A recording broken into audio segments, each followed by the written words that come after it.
Friends, welcome to my academy. Friend, जैसे ये CTET की ऑफिशियल आंसर की जारी की है, उसके बाद से बहुत सारे अभ्यर्थी हैं जो कि इस चीज़ को लेकर के परेशान हैं।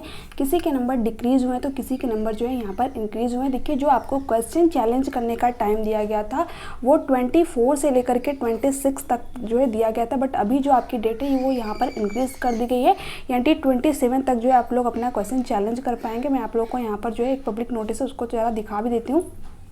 तो फ्रेंड्स, आप यहाँ पर देख पा रहे होंगे जो आपकी डेट है वो अभी बढ़ा करके 27 तक कर दी गई है, यानी 27 तक जो है अपना क्वेश्चन चैलेंज कर पाएंगे। और देखिए, जो पेडागॉजी के क्वेश्चन है इस पर कोशिश कीजिएगा कि आप क्वेश्चन चैलेंज नहीं करें, क्योंकि वो आपका 1000 रुपये बर्बाद ही जाएगा। क्योंकि जो पेडागॉजी के क्वेश्चन होते हैं वो लोग मानते ही नहीं है। ठीक है, आप सिर्फ कंटेंट के क्वेश्चन पर ही चैलेंज करिए, और उसके लिए भी आपके पास NCERT का प्रॉपर सोर्स होना चाहिए। लगभग ऐसे 3 से 4 क्वेश्चन आपके कंटेंट में है जिसका कि आंसर जो है इन्होंने गलत दिया हुआ है, और उसके लिए जो है NCERT का सोर्स भी है। तो आप उन क्वेश्चनों पर ज़रूर चैलेंज कीजिए, क्योंकि बहुत सारे अभ्यर्थी ऐसे हैं जिनका कि अभी एग्ज़ाम 1 या 2 नंबर से क्वालिफाई नहीं हो पा रहा है। किसी किसी के 88 नंबर है तो किसी किसी के 89 नंबर है। तो अगर ये लोग जो क्वेश्चन चैलेंज है उसमें से 1 या 2 क्वेश्चन भी सही मान लेते हैं तो इन अभ्यर्थियों का एग्ज़ाम यहाँ पर क्वालिफाई हो जाएगा। ठीक है, तो आप लोग उन क्वेश्चनों पर ज़रूर चैलेंज कीजिएगा। ठीक है, मैंने ये क्वेश्चन आप लोगों को टेलीग्राम पर भी शेयर कर दिया कि कौन से क्वेश्चन जो है आप लोगों को चैलेंज करने हैं। इसके अलावा देखिए, जितने भी अभ्यर्थी यहाँ पर रिजल्ट का वेट कर रहे हैं और ये सोच रहे हैं कि जो रिजल्ट आएगा उसमें नंबर इंक्रीज़ होंगे या फिर डिक्रीज़ होंगे, तो देखिए, सबसे पहली बात, जितने भी अभ्यर्थी यहाँ पर 88 या फिर 89 के बीच में वाले हैं, ठीक है, तो वो लोग अभी अपने फाइनल रिजल्ट का वेट कर लीजिए। आपके नंबर यहाँ पर इंक्रीज हो सकते हैं। ठीक है, क्योंकि 1 से 2 नंबर का जो है आपको डिफरेंस देखने को मिलता है अपने फाइनल रिजल्ट में। इसके अलावा जितने भी अभ्यर्थी ये पूछ रहे हैं कि हमारा नंबर जो है 90 या फिर 91 है, तो क्या जो नंबर होते हैं वो डिक्रीज़ भी होंगे, तो देखिए, अभी जो है इसमें बहुत ही रेयर केस होता है कि आपके नंबर डिक्रीज़ हो, नंबर आपके इंक्रीज ही हो जाते हैं। ठीक है, तो या तो आपका 90 ही रहेगा या तो आपका 91 या फिर 92 हो सकता है, बट नंबर जो है बहुत रेयर केस होता है कि उसमें आपके नंबर डिक्रीज़ हो। तो ये आप मान के चलिए कि आपका एग्ज़ाम क्वालिफाई हो चुका है। ठीक है, और जिनके भी यहाँ पर 91 से ऊपर है तो उनको कोई टेंशन लेने की ज़रूरत ही नहीं है। नंबर 1 से 2 नंबर का ही डिफरेंस आपको देखने को मिलेगा, ज़्यादा का नहीं। तो जिनका भी यहाँ पर 92, 93, 94, 95 इस तरीके से नंबर है, तो आप लोग जो है अपने जो आगे की शिक्षक भर्ती है आप उनके लिए जो है अपनी तैयारी स्टार्ट कर दीजिए। ठीक है, और जिनके भी यहाँ पर 1 या 2 नंबर से भी एग्ज़ाम उनका क्वालिफाई नहीं हो पा रहा है तो वो लोग अपना जो है रिजल्ट का वेट कर लें, और उसके साथ में जो आपकी NCERT होती है उसको पढ़ते चलिए, क्योंकि वो आपका तो सभी एग्ज़ाम के लिए आपको पढ़नी है। ठीक है, इसके अलावा देखिए, जितने भी अभ्यर्थी ऐसे हैं जिनके कि 86 नंबर बन रहे हैं, 85 नंबर बन रहे हैं, ठीक है, इसके अलावा 84 नंबर बन रहे हैं, तो देखिए, आप सभी लोग जो है इस उम्मीद में बिल्कुल भी मत रहिए कि जो आपका रिजल्ट आएगा उसमें 4 से 5 नंबर का डिफरेंस देखने को मिलेगा। बिल्कुल भी नहीं ऐसा होगा। ठीक है, आप जो है अभी से अपने नेक्स्ट सीटेट की प्रिपरेशन करना स्टार्ट कर दीजिए, क्योंकि देखिए 4 से 5 नंबर का डिफरेंस आपको नहीं देखने को मिलेगा। आप जब रिजल्ट आएगा तो खुद देख लीजिएगा इस चीज़ को। ठीक है, तो इसलिए कभी इधर उधर यूट्यूब चैनल पर ये सारी चीज़ें देखने से कोई मतलब नहीं है। ठीक है, आपका टाइम ही वेस्ट होगा। इसलिए प्लीज़ जो है आप लोग अभी से अपने नेक्स्ट सीटेट की प्रिपरेशन स्टार्ट कर दीजिए। 1 से 2 नंबर का ही डिफरेंस आपको अपने फाइनल रिजल्ट में देखने को मिलेगा। ठीक है, झूठी उम्मीद देने का कोई मतलब नहीं है। ठीक है, तो इसलिए आप लोग अभी इसे अपने नेक्स्ट सीटेट की प्रिपरेशन स्टार्ट कर दीजिए। इसके अलावा देखिए, आप लोगों के आप में से बहुत सारे बच्चों के ये भी क्वेश्चन थे कि जो रिजल्ट है वो आपका कब तक देखने को मिलेगा। तो देखिए, अगर हम पिछले एग्ज़ाम का देखें तो जो आपका एग्ज़ाम हुआ था 21 जनवरी को हुआ था, और इसकी जो आंसर की आ गई थी आपके 6 फरवरी को आ गई थी, और इसके लगभग जो है 15 से 16 दिन के बाद में आपका जो रिजल्ट है वो भी जारी कर दिया गया था। तो इस बार जो आपकी आंसर की आई है ये आपका एग्ज़ाम हुआ था 7 जुलाई को। ठीक है, और जो इसकी आंसर की आई है ये आपकी आई है 24 जुलाई को। अगर रिजल्ट की बात करें तो ये आपका कब तक आएगा, ये जो आपका रिजल्ट है ये 15 से 16 दिन यानी कि 7 से 8 अगस्त के बीच में जो आपका रिजल्ट है ये आपको देखने को मिल जाएगा। तो इसके लिए आपको ज़्यादा परेशान होने की ज़रूरत नहीं है। इसके बाद में देखिए, जैसे आपका रिजल्ट आएगा उसके लगभग मान के चलिए कि 1 महीने बाद ही जो आपको नेक्स्ट सीटेट का नोटिफिकेशन है वो भी देखने को मिल जाएगा। और इस बार देखिए, सिलेबस चेंज होने की उम्मीद बहुत ही कम है।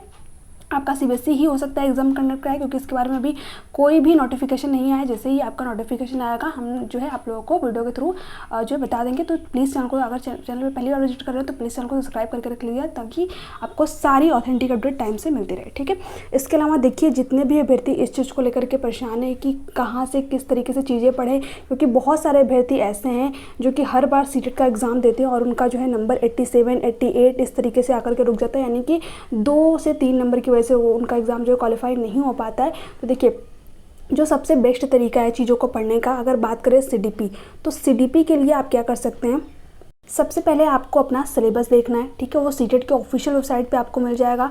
अगर आपको नहीं मिल रहा है तो मैंने अपने टेलीग्राम चैनल पे शेयर किया हुआ है, आप वहाँ से डाउनलोड कर लीजिए, ठीक है। वैसे आपको सीटेट के ऑफिशियल वेबसाइट पे जो आपका इन्फॉर्मेशन बुलेटिन होता है उसमें आपका सिलेबस मिल जाएगा आपको, ठीक है। उसमें जो जो चैप्टर दिए आप यूट्यूब पर सर्च करिए, वहाँ से जो है टॉपिक खोजिए और उनको एक एक करके कंप्लीट करिए। उसके साथ साथ जो है आप अपने प्रीवियस ईयर क्वेश्चन पेपर भी साथ के साथ लगाते रहिए, ठीक है। इसके अलावा मैंने आप लोगों के लिए CDP के जो नोट्स हैं वो बहुत ही अच्छी तरीके से प्रिपेयर किए हैं, ठीक है।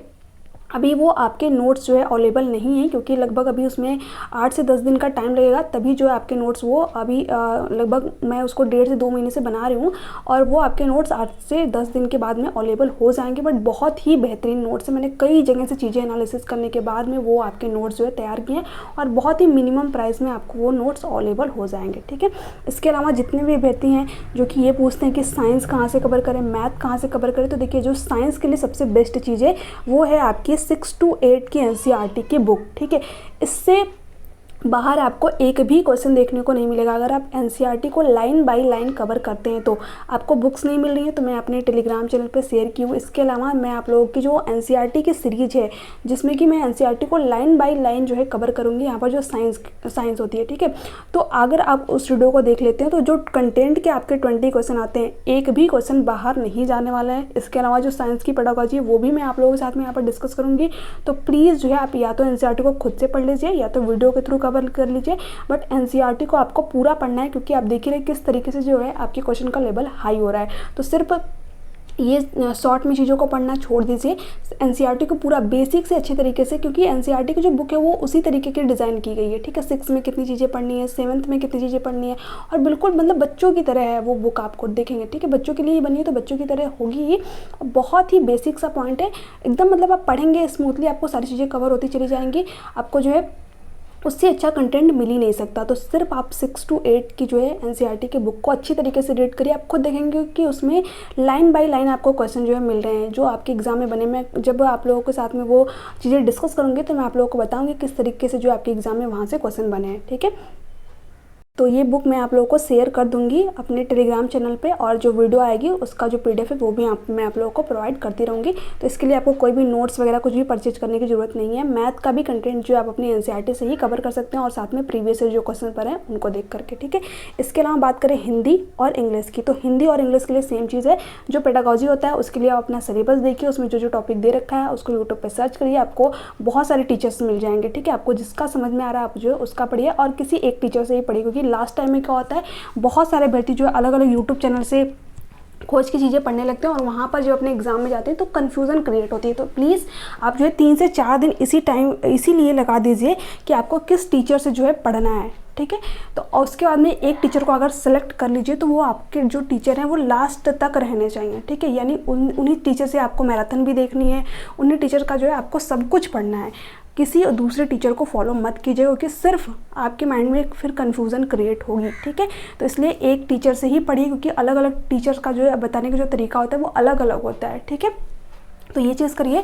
और जो पैसेज होते हैं जो कि आपके 15-15 नंबर के हिंदी में आते हैं और इंग्लिश में भी आते हैं, तो इसके लिए आप जो है यूट्यूब पे सर्च करके कोई ट्रिक्स देख सकते हैं, ठीक है। या फिर पैसेज देखिए प्रैक्टिस से ही आते हैं, ट्रिक्स आप देखिए उनको सॉल्व करने के मतलब तरीके जो होते हैं कि किस तरीके से सॉल्व करें, वहाँ से आप ट्रिक देख सकते हैं। बट बिना प्रैक्टिस किए आपके जो पैसेज है वो सॉल्व नहीं होने वाले। तो लगभग आप एग्ज़ाम से पहले इतने पैसेज सॉल्व कर लीजिए कि आपको एग्ज़ाम में टाइम मैनेजमेंट करने में दिक्कत ना हो और जो आपका पैसेज है वो ईजिली सॉल्व हो जाए, ठीक है। इसके अलावा जो सबसे मेन चीज़ होती है, बहुत सारे अभ्यर्थी सारी चीज़ें पढ़ लेते हैं, सारी चीज़ें कवर कर लेते हैं, बट एग्ज़ाम में टाइम मैनेजमेंट नहीं कर पाते। तो अगर आपका 2.5 घंटे का पेपर है तो आप कोशिश कीजिए कि घर पे आप 2 ही घंटे में उस पेपर को सॉल्व कर लें, ठीक है। तभी आप अपने एग्ज़ाम में टाइम मैनेजमेंट कर पाएंगे, क्योंकि वहाँ पर देखिए अलग अलग सेंटर पे अलग अलग चीज़ें होती है। कहीं पे बायोमेट्रिक्स में जो है टाइम लगता है, तो कहीं पर जो है वो लोग टाइम से क्वेश्चन पेपर को नहीं देते हैं, उसको फिलअप करने में टाइम लग जाते हैं। तो अलग अलग चीज़ें होती हैं। तो इसलिए जो आपका टाइम है मान के चलिए कि 10 से 20 मिनट तो आपके इसी में चले जाते हैं। तो आप लोग जो है 2 घंटे जो है क्वेश्चन पेपर को सॉल्व करने में लगाइए घर पे, तभी जो है अपने एग्ज़ाम में 2.5 घंटे में अपने क्वेश्चन पेपर को अच्छी तरीके से सॉल्व कर लेंगे, सारी चीज़ें भी आपकी हो जाएंगी। तो इस तरीके से अगर आप टाइम मैनेजमेंट करेंगे और इस तरीके से चीज़ों को फॉलो करेंगे तो आप ईजिली अपने एग्ज़ाम में 120 प्लस स्कोर कर ले जाएंगे, ठीक है। तो प्लीज़ इन चीज़ों का ध्यान रखिएगा। जितनी भी इंपॉर्टेंट ट्रिक रहेंगी मैं आप लोग को जो है ज़रूर अपने चैनल पे बताऊंगी। सीडीपी की क्लासेस आपकी प्रॉपर चलेंगी, उससे बाहर आपको एक क्वेश्चन देखने को नहीं मिलेंगे। एनसीईआरटी जो सीरीज़ है वो भी आपकी जो है प्रॉपर चलने वाली है, उससे भी बाहर आपको एक भी क्वेश्चन देखने को नहीं मिलेंगे। यानी जो आपका साइंस है और सीडीपी है वो यहाँ से पूरी अच्छी तरीके से कंप्लीट होने वाले हैं, तो उसके लिए आपको टेंशन नहीं लेनी है। बाकी मैथ्स हिंदी की भी मैं क्लासेस जो है पेडागोजी का जो सेक्शन होता है उसको मैं कवर कराऊंगी। मैथ्स और इंग्लिश जो है उसका भी यहाँ पर अवेलेबल नहीं हो पाएगा, क्योंकि देखिए मैथ्स के लिए प्रॉपर वीडियो बनानी पड़ती है, सारी चीज़ें करनी पड़ती है, तो वो अभी मेरे पास डिजिटल बोर्ड नहीं है या फिर और सारी चीज़ें अभी मेरे पास अवेलेबल नहीं है, तो इसलिए वो आपका अभी नहीं हो पाएगा। बट यहाँ से आपको सीडीपी में जो है ईजिली आप अगर आप जो है सारी चीज़ें कवर करते हैं, जो नोट्स मैं आपको दूँगी और जो इसके अलावा जो क्लासेस आएंगे उसको देख लेते हैं, तो आप जो है इजीली सीडीपी में 30 आउट ऑफ मतलब मान के चलिए 25 प्लस या फिर 28 29 तक स्कोर कर पाएंगे, क्योंकि मैंने खुद भी किए हुए हैं। 30 में से 30 मेरे सीडीपी में स्कोर है, तो इसलिए जो है आप इन चीज़ों को ज़रूर फॉलो कीजिएगा, ठीक है। और वो जो नोट्स है मैं बहुत जगह से एनालिसिस करने के बाद, कई चैनल देखने के बाद में बहुत सारी चीज़ें जो है जो मैंने अपने नोट्स बनाए थे जब मैंने एग्ज़ाम दिया था ऑनलाइन, तो वहाँ से जितनी भी चीज़ें इंपॉर्टेंट है, अभी जो आपकी नई चीज़ें, कई सारी चीज़ें जो है कवर करने के बाद ही मैंने आपके वो नोट्स बनाए। लगभग 3 महीने आपके लगे वो नोट्स बनाने में, इसलिए मैंने आप लोगों को जुलाई में वो नोट्स अवेलेबल नहीं कराए थे, क्योंकि वो अभी बने नहीं थे। और इस बार जितनी चीज़ें क्योंकि वो नोट्स जो है मैंने लास्ट टाइम में बनाना स्टार्ट किया था, तो अभी जो है आपके नोट्स इस बार बन जाएंगे। अगस्त के फर्स्ट वीक में आपको वो नोट्स अवेलेबल हो जाएंगे, तो नोट्स के रिकॉर्डिंग जो है आप हमको टेलीग्राम पे मैसेज कर सकते हैं। तो चलिए मिलते हैं नेक्स्ट वीडियो में, तक के लिए bye bye, take care, thanks for watching.